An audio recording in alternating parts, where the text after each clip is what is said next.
Guess why China doesn't recognize dual citizenship? Does your country recognize it? Do you agree?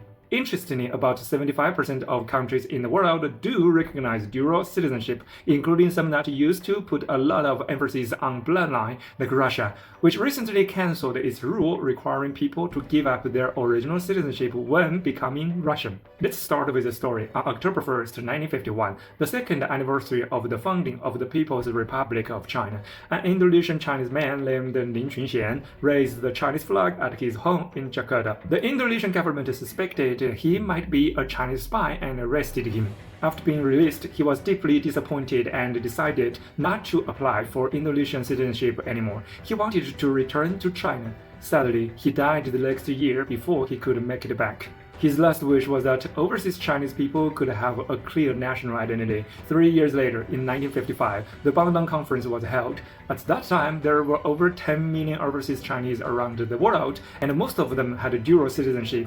This might sound like a good thing, but it often became an excuse for discrimination or persecution.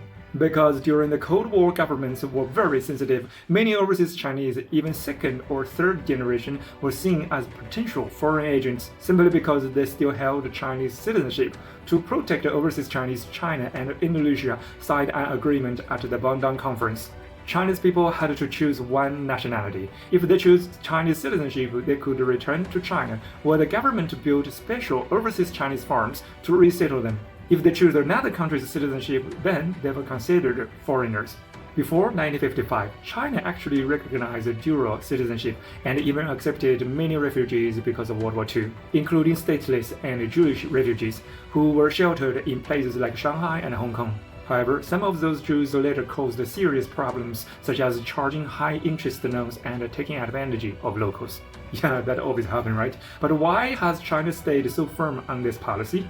Besides protecting the rights of overseas Chinese, there's also a very practical reason. If dual citizenship were allowed, it could easily become a privilege for the wealthy few. People with two passports could enjoy benefits in both countries while avoiding responsibilities in both. Ordinary people can't just switch citizenships at will. Only the rich and powerful can do that. When one country faces trouble, they could simply run to the other. For example, some top Chinese universities lower their admission standards to attract foreign students for diversity.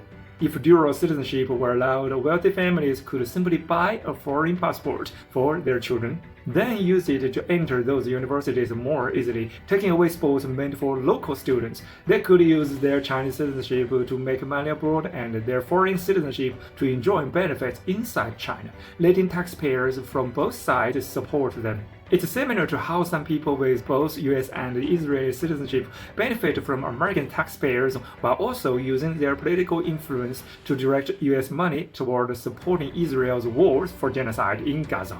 If dual citizenship became widespread, society would slowly split into two groups, the privileged few and everyone else. Ordinary people would feel increasingly left out. China is still a developing country with big gaps between cities and the countryside. If dual citizenship were allowed, rural migrants moving into cities would face even more unfair treatment from those with power and status.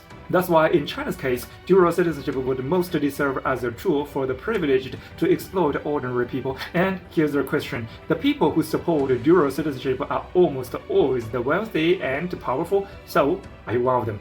Follow me, an Eastern perspective, to see the world.